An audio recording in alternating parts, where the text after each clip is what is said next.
Guess who's back? Back again. Glitter Informer. He's back. Tell a friend. Hello everybody, it's Glitter Informer with a brand new model. I completed this one in the middle of my hiatus, and now that I am officially graduated from college, I felt today would be a good day to finally show her off. This character here is Mew Zakuro from the underrated magical girl anime that is Tokyo Mew Mew.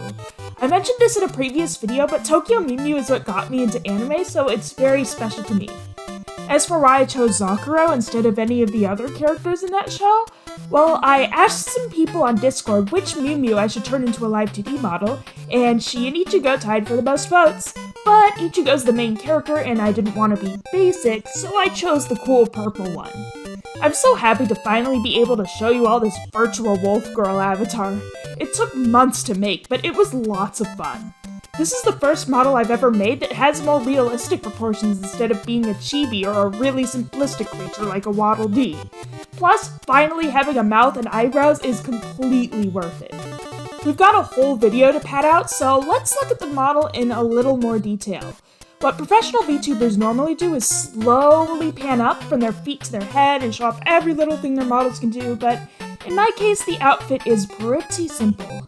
In my defense, each part of the outfit has to be its own layer, and you can only have so many layers in the free version of Live 2D. Hopefully someday I'll be able to afford a subscription to the pro version. It'll be pretty expensive, but I'll be able to create models that are so much better. Speaking of things that could be better, I tried to go for a more realistic shading style than the simplistic one I did for my Waddle Dee model. It looks good enough for my first time, but it isn't great, so if you have any complaints about how my model looks, just know that I drew it myself. But on the bright side, Zakuro here does have a few bells and whistles. She has two different poses. Look here, she can pull out her weapon, Zakross. It's a pun, it's a cross between Zakuro and cross. The tassels at the end even have physics on them, so look. Wow, so realistic, so fluid, not jerky at all, wow. And here are the different facial expressions I can make. Normally this model will track my facial expressions, which is really neat, but it can be a pain to have to smile all the time, and even if I do smile, it's not necessarily going to be picked up by the camera. So like, I'm smiling right now, but the model isn't smiling very much, so what can you do? I'll tell you what I can do. It helps to sometimes fix the face in certain expressions. First of all, is the neutral expression. This is what Zakuro has most of the time in the actual show. She's cool and stoic and stuff, wow. But on rare occasions, she'll let her guard down and smile. Yay! Okay, she can also do a shocked smile and disbelief. Like this. What the heck? That sort of expression. I don't remember this expression actually happening in canon, though. So, here's just a normal, regular shocked expression for if I ever get surprised. And here's a sad girl Zakuro. Hopefully I won't have to pull this one out too often. And here's what Zakuro looks like when you get on a bad side. Angry. Okay. Something you may have noticed is that Zakuro's ears change depending on her expression. So right now they're perked up, neutral expression, they go kind of 45-degree angle, and then they bend over and go down when she's sad. Unfortunately, there's no physics on them, so they look pretty static other than that. The same goes for the tail. It only moves in its little animation loop and is completely unaffected by physics. Again, I can only do so much in the free version, so sorry the tail looks like an animatronic. It's a shame because a good rule of thumb for a live 2D model is that there should be a bunch of wiggly and jiggly physics stuff on the upper half of the body to keep the viewer's attention. Hopefully the hair, pendant, and armbands fill that quota. One more thing, this model can also blush. I don't think that's something she ever does in canon, but whatever. Alright, that's pretty much it for Glitter Informer 2.0 over here. But I didn't want to make a video that was just talking about my model, you know? Unlike most VTubers, I didn't have a debut stream. Usually VTubers will start out with a big hullabaloo of a stream where they introduce themselves, their likes, their dislikes, their lore, their favorite anime and games, and of course their model, but I didn't want to deal with the stress of getting everything set up for a big debut. Getting all the stuff necessary for that would take forever, and I'd never actually become a VTuber because I'd be too busy getting all the resources together, you know? So I just decided to start small. Make a normal video as usual, just with a live 2D avatar instead. Besides, let's face it, I'm a very small YouTuber. Even if I got all the resources together and did all the hard work, like got this whole presentation set up, you know, got this model, the backgrounds, etc., all those things I need to stream, I'd be lucky if even one person came to watch. I'm happy I skipped the debut because I'm an actual VTuber now instead of a perpetually aspiring VTuber. But as a result, there's a lot you don't know about me that you would have if I'd somehow managed to have a traditional debut. So I figured I'd use the rest of this video to tell you something very important about me, and something that definitely would have come up in my hypothetical debut stream. My goals. Goal number 1. Get into Hololive. Okay, this goal is the whole reason I even became a VTuber in the first place. You see, there are two types of VTubers, self-employed VTubers and VTubers who work for a company. Companies are great because they'll handle the marketing and the behind-the-scenes stuff for you. They'll buy you a VTuber model and all the streaming assets you'll need, and they'll make it easy for you to do collab streams with your coworkers. The big money that VTuber corpos have opens up so many opportunities that indie VTubers can only dream of unless they're multimillionaires or something. I'm talking stuff like concerts, collaborations with big-name celebrities in anime, cameos at huge anime conventions, stuff like that. But the biggest reason of all to join a company is that it's proof you've made it in the industry.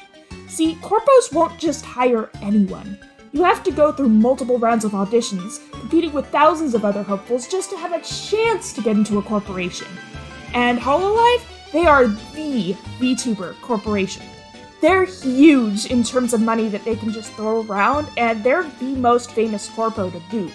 For any other corporation, people aren't going to care about you unless you're one of the 1 or 2 members who break out and get famous.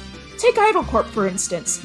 Nobody really talks about any of the Idol Corp members all that much except for Rin Penrose, whose shorts are super popular online. Now, Hololive, on the other hand, they only debut new members about every 1.5 years. And whenever they do, it's an event. New members get marketed to hell and back in the days leading up to their debut streams, and even before they speak their first words online, they're the talk of the entire VTubing industry. Take the most recent members, for example, who debuted last year. Even before their debuts, they had 200,000 subscribers each. That's more subscribers than most VTubers will ever get in their whole careers. You can only imagine how much more they blow up once they do debut. They have legions of adoring, devoted fans, and their streams and clips go viral online. It's normal for Hololive members to get around 10,000 live viewers per stream. As you can imagine, this makes Hololive members the VIPs of the VTubing industry. Once you're in, you're set for life. But being a part of this corporation is about more than just fame. I said earlier that getting into a corpo is proof that you've made it as a VTuber, and this is especially true for Hololive. It's far and away the most successful VTuber company, so everyone wants in. Because of this, Hololive only accepts the best of the best of the best. You have to be truly outstanding in whatever it is you do in order for Hololive to even consider having you advance to the next round of auditions. If you somehow manage to make it through all the auditions and join the company itself, there's no bigger proof than that you're successful and exemplary. So obviously I would love to become a Hololive member, but even more obviously, there's very little chance of it ever happening, and 0 chance of it happening anytime soon. I'm a 150 subscriber YouTuber with a crappy microphone who hardly ever uploads. I've only ever live streamed on this channel 4 times. Half of those streams have had 0 live viewers, and the one stream that had more than a single-digit amount of live viewers was scuffed as hell. My recorded streams are either glorified PowerPoints about obscure anime that hardly anyone cares about, or low-effort meme videos about obscure anime that hardly anyone cares about. I'm on the autism spectrum, so I have no charisma, and I'm constantly making social screw-ups that alienate people. And although I do have a fair amount of things I'm pretty good at, I'm not exemplary in anything. Even disregarding the fact that the cards are not stacked in my favor, if you look into the pasts of the various Hololive members, you'll see that they worked for years as content creators before they joined the company and made it big. Growth takes a lot of time and a lot of hard work. If I ever somehow do manage to get into the company of my dreams, it probably won't happen until the late 2020s, and that's if I'm really, really lucky. The fact is, joining Hololive is not an attainable short-term goal. And if becoming a world-famous virtual superstar is the only goal driving me for years and years and years, I'm gonna fizzle out, and I won't go anywhere. Nobody becomes famous just by wanting to be famous after all, so I'm going to need some smaller, more achievable goals. That way, even if the most likely outcome happens and I never get anywhere near Hololive, I'll still succeed and I'll still be happy.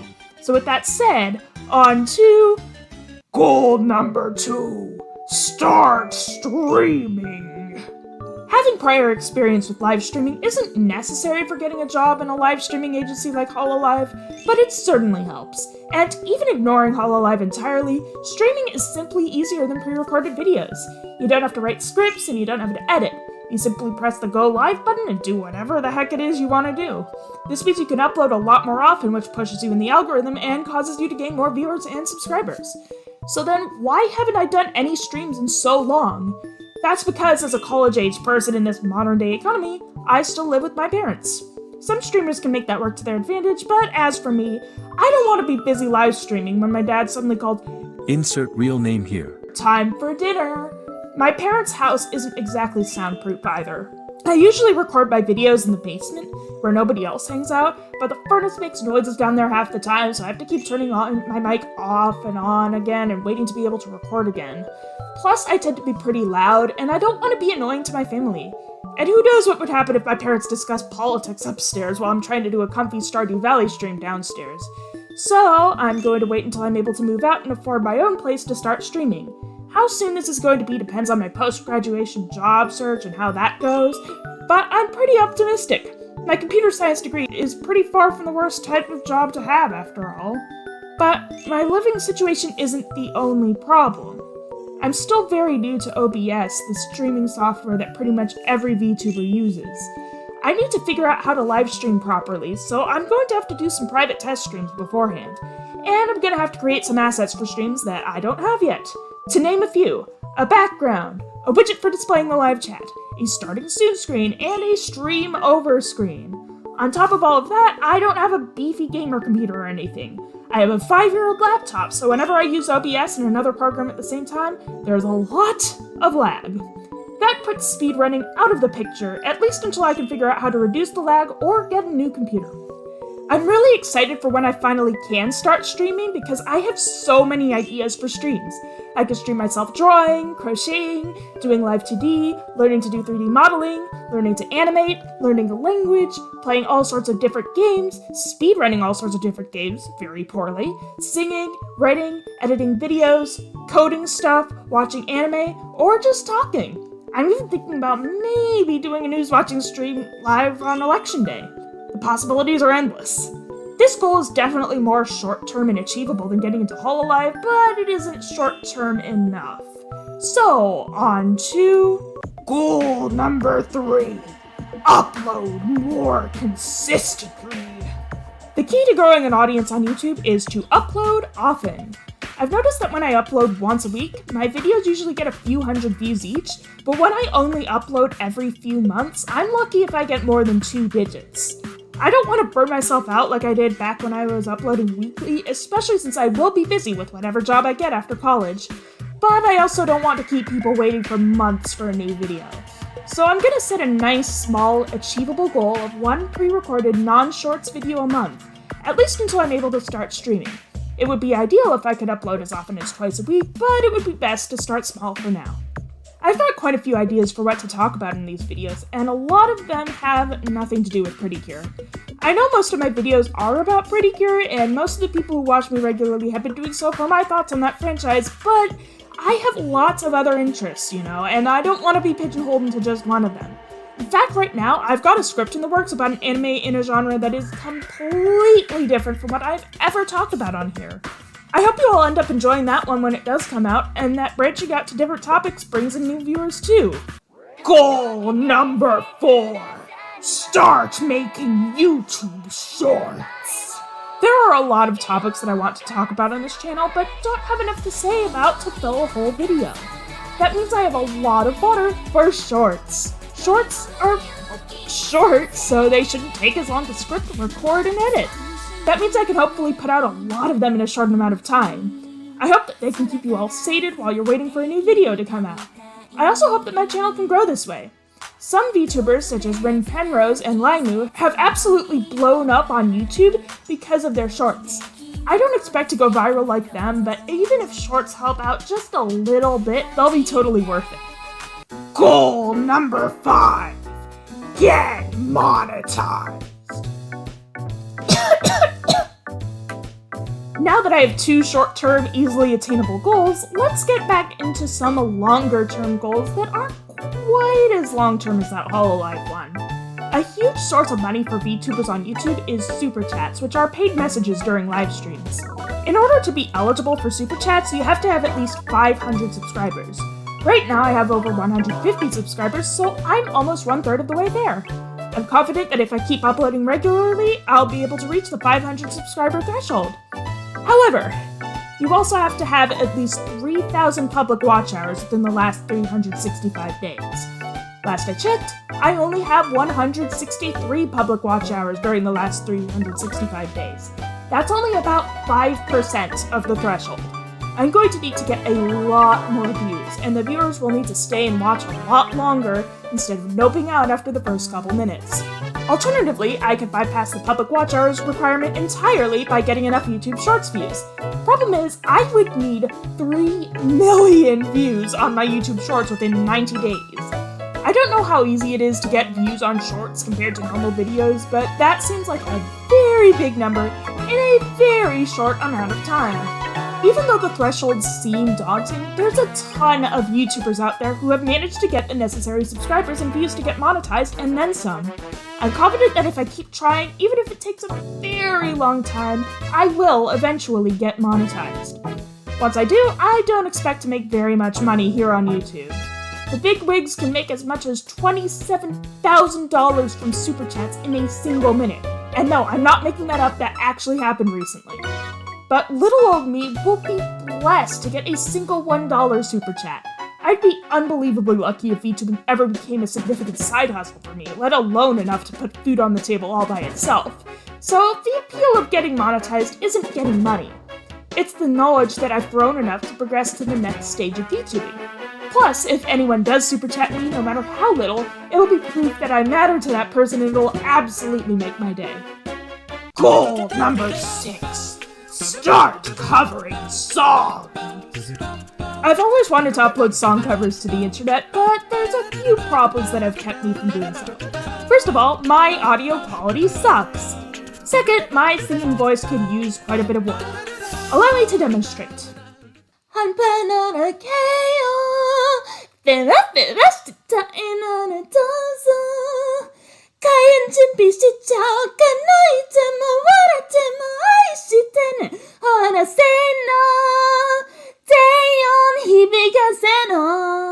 That sucked. Third, I don't know the first thing about audio mixing, and I can't afford to hire someone to mix for me, so even if I were to record myself singing downright operatically, it wouldn't result in an actual publishable song. My first step towards becoming a cover artist would probably be karaoke streams, once I'm able to stream, that is. When you're singing live on stream, the standards are a lot lower, so it's okay if my mic sucks and my voice sucks even worse. To do an actual pre-recorded song, I'd probably need to invest a couple $100s into a better mic. But again, I don't know the first thing about choosing a good mic or getting a good audio setup, so that's something I'd have to figure out too. That being said, I can still make covers, even if it's not with my own voice. There's this program I'm learning to use called HIATUS. You can use it to make a voice synthesizer out of anything you want, basically. I just made a voice bake for Sans from Undertale, which was really easy because he only ever says one syllable in the entire game. Right now, I'm in the middle of making a song cover with him, and I'm really excited for when I'll finally be able to publish it. I hope you all enjoy that one whenever it does happen to come out. And that's about it. I have some small goals that are so simple they're hardly worth commenting about, such as making more VTuber models, and some goals that are such pipe dreams that they're hardly worth thinking about, such as collabing with my Oshi. But those 6 are my main goals, and the ones about which I was able to write at least a paragraph each. Even though I'm a very small VTuber, and I probably will be for quite some time, my future looks very bright. When you're this far away from success, the only way you can possibly go is up, and there's nothing more exciting than that. There's so many possibilities of where I can take this channel, and I can't wait to explore those possibilities with you all. Well, that's all I can think of to say. Bye now!